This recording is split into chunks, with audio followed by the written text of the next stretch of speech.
পাওভাজি নানান রকম সবজি খাবার এবং খাওয়ানোর একটি সুস্বাদু উপায়, আর সেটা যদি হয় প্রেসার কুকারের চটজলদি, তাহলে তো কথাই নেই। হ্যালো, নমস্কার, welcome to it's by Madhulika, easy and tasty recipes by Madhulika. আমি আজকে বানাচ্ছি pressure cooker pav bhaji, Mumbai street style. প্রথমেই কাটাকাটির পালা। আজকে অনেক সবজি কাটতে হবে, আমি পরপর দেখিয়ে দিচ্ছি কীভাবে কাটছি। যেহেতু এটা প্রেসার কুকারে বানাবো, ছোট ছোট করে কাটার কোনো দরকার নেই, বড় বড় করে কাটলেই হবে। আমি 100 গ্রাম গাজর এরকম বড় বড় করে কেটে নিয়েছি। 100 গ্রাম ফ্রেঞ্চ বিনস এইভাবে বড় বড় করে কেটে নিচ্ছি। এক একটা বিনকে 3 টুকরো 4 টুকরো করে নিচ্ছি। 4টে থেকে 5টা ফুলকপির বড় বড় টুকরো এইভাবে কেটে নিলাম। ফুলকপি আরও বেশিও দেওয়া যায়, আপনাদের যদি ভালো লাগে তাহলে আর একটু বেশিও দিতে পারেন। 3টে মাঝারি সাইজের আলু এইভাবে কেটে নেব। আমার কাছে মাঝারি সাইজের আলু ছিল না, বড় আলু আমি 1.5খানা নিয়ে এভাবে কেটে নিয়েছি। 2টো পেঁয়াজ মাঝারি সাইজে ছোট ছোট টুকরো করে কেটে নেব। নিজের পছন্দ মতো অন্যান্য সবজি দিতে পারেন, বিট দিতে পারেন, বাঁধাকপি দিতে পারেন, এবং যতটা ইচ্ছে ততটাই দিতে পারেন। কোনো সবজি বেশি বা কম হলেও কোনো অসুবিধা নেই। নিতে হবে 2টো মাঝারি সাইজের টমেটো, এভাবে টুকরো করে কেটে নেব। যেই সবজি খেতে ভালো লাগে সেটা বেশি দেবেন, যেটা ভালো কম লাগে সেটা কম দেবেন। একটা ক্যাপসিকাম 100 গ্রাম ওজন আমরা এইভাবে কেটে নেব।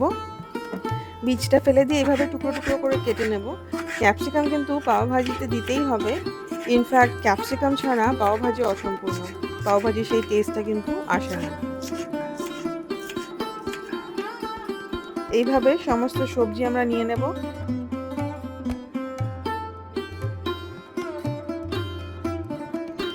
লাগছে মটরশুঁটি 3/4 কাপ। রান্নাটা শুরু করা যাক। আমি পুরো রান্নাটি প্রেসার কুকারেই করছি। প্রেসার কুকারে আমি 4 থেকে 5 টেবিল স্পুন রিফাইন্ড অয়েল নিয়ে নিয়েছি। আমি এখানে রাইস ব্রান অয়েল নিয়েছি। প্রথমেই কুচি করে কেটে রাখা পেঁয়াজটা নিয়ে নেব।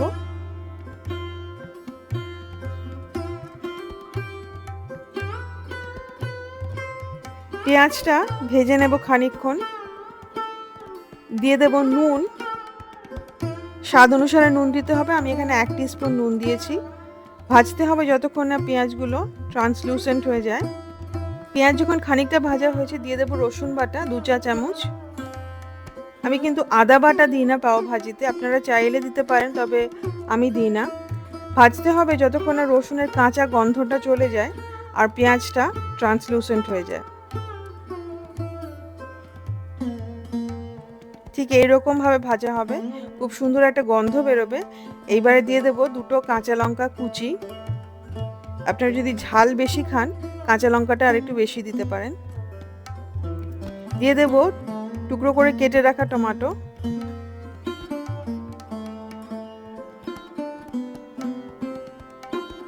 ভালো করে মিশিয়ে নেব, 1 মিনিট মতো ভেজে নেব। টমেটোটাও একটু নরম হয়ে যাবে, ততক্ষণই ভাজবো। এবারে দিয়ে দেবো এক এক করে মশলা। 1 চা চামচ হলুদ গুঁড়ো, 1 চা চামচ লাল লঙ্কা গুঁড়ো। আমি বাড়িতে বানানো লাল লঙ্কার গুঁড়ো ইউজ করছি। এর মধ্যে কাশ্মীরি লঙ্কা আর শুকনো লঙ্কা সম পরিমাণে আছে। দেব পাওভাজি মশলা 2 টেবিল চামচ। এটা কিন্তু কেনা পাওভাজি মশলা, আপনারা চাইলে বাড়িতে বানাতে পারেন। যদি রেসিপি চান সেটাও আমি পরে শেয়ার করে দেব। জল দেব 1/2 কাপ। মশলাটা ভালো করে কষাতে হবে, সেই জন্য জল দিয়ে ভালো করে মিশিয়ে নিয়ে তারপরে মশলাটা কষাবো। মশলাটা ততক্ষণ কষাতে হবে যতক্ষণ না তেল বেরোতে শুরু করে। জল পুরো শুকিয়ে গেছে, মশলাটা পুরো কষা হয়ে একটা খুব সুন্দর গন্ধ বেরোচ্ছে।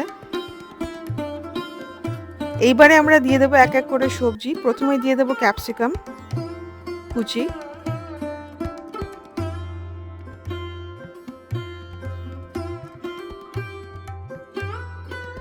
ফুলকপির টুকরো, বিনসের টুকরো, ফ্রেঞ্চ বিনস, টুকরো করে কেটে রাখা গাজর, মটরশুঁটি আর আলু। আলুটা কিন্তু দিতেই হবে, নাহলে কিন্তু সেই টেক্সচারটা আসবে না, সেই মাখা মাখা ভাবটা আসবে না।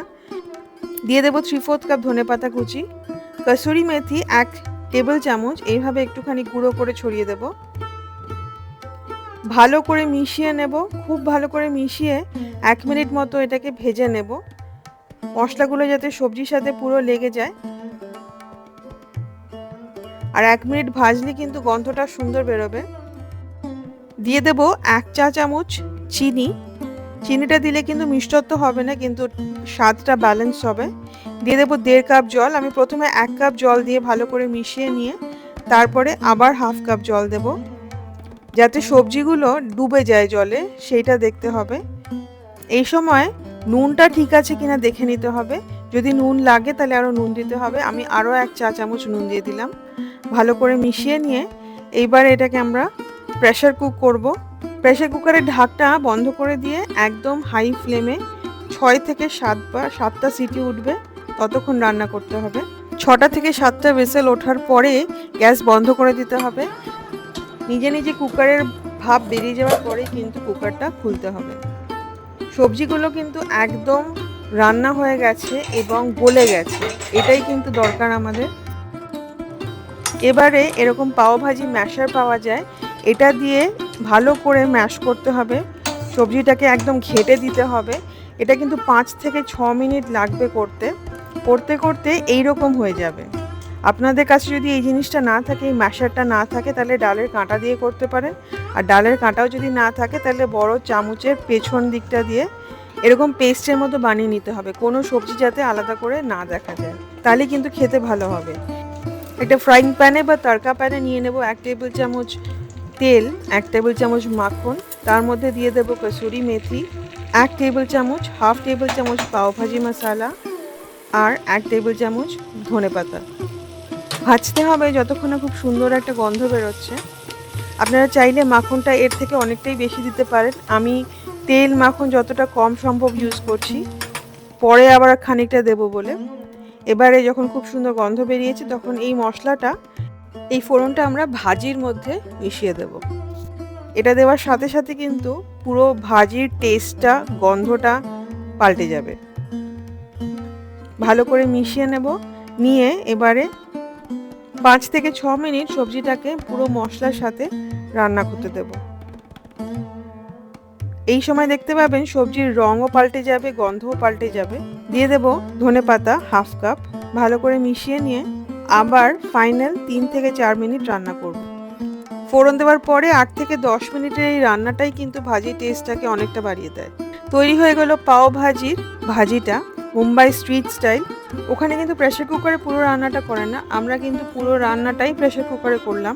এতে রান্নাটা অনেক তাড়াতাড়ি হয় আর খেতে কিন্তু দুর্দান্ত হবে। ফোড়নটা দেওয়ার সাথে সাথে কিন্তু টেস্টটা পুরো পাল্টে যাবে। ভাজিটা রেডি হয়ে গেছে, এবারে পাওটা রেডি করে নেওয়া যাক, মানে রুটিটা রেডি করে নেওয়া যাক।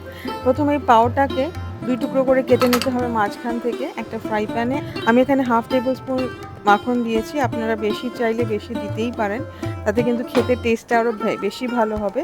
দিয়ে হাই ফ্লেমে আমরা রুটিটাকে এইভাবে সেঁকে নেব, লো ফ্লেমে কিন্তু নয়, হাই ফ্লেমেই সেঁকতে হবে, যাতে রুটিটাও নরম থাকে আর মাখনে খানিকটা ভাজাও হয়ে যায়। ঠিক এইরকমই ভাজবেন, বেশি ভাজবেন না, হালকা ভাজবেন। আর মাখনে ভাজলে রুটি খেতে এমনিই ভালো লাগে। তৈরি হয়ে গেল পাও এবং ভাজি। সার্ভ করতে হবে পেঁয়াজ কুচি, 1 টুকরো লেবু, 1টা কাঁচা লঙ্কা আর বেশ খানিকটা মাখন ভাজির ওপরে দিয়ে, তাহলে কিন্তু খেতে সব থেকে বেশি ভালো লাগবে। পাও ভাজি আমরা সবাই খেয়েছি এবং খেতে ভীষণ ভালোও লাগে, আপনারা অনেকেই বানিয়েছেন। এইভাবে এই রেসিপিটা ফলো করে ডেফিনেটলি বানাবেন এবং আমাকে কমেন্ট করে জানাবেন যে আপনাদের কেমন লাগলো। আশা করি আপনাদের ভীষণ ভালো লাগবে। এই রেসিপিটা যদি ভালো লাগে ডেফিনেটলি লাইক করবেন, শেয়ার করবেন। আমার channel it's by Madhulika, easy and tasty recipes by Madhulika, অবশ্যই সাবস্ক্রাইব করবেন। সাবস্ক্রাইব করার সময় বেল আইকনটি প্রেস করতে ভুলবেন না।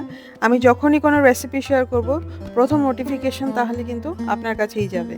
আমি সপ্তাহে 3 দিন আমার পছন্দের রেসিপিস, যেগুলো মনে হয় আপনাদেরও ভালো লাগবে, শেয়ার করি আপনাদের সাথে। আমার সাথে থাকবেন, খুব ভালো থাকবেন। দেখা হবে খুব শিগগিরই একটা নতুন রেসিপি নিয়ে। পাও ভাজিটা আমি ঠিক এইভাবে সার্ভ করেছি। ভাজির উপর খানিকটা লেবুর রস ছড়িয়ে নিয়ে পাওটাকে মাখন শুদ্ধ ভাজির মধ্যে ডুবিয়ে দিতে হবে কয়েক টুকরো পেঁয়াজ, কিছুটা কাঁচা লঙ্কা। খেতে কিন্তু দুর্দান্ত লাগে এইভাবে। খুব ভালো ভালো রান্না করবেন, ভালো থাকবেন। Happy cooking. Thank you.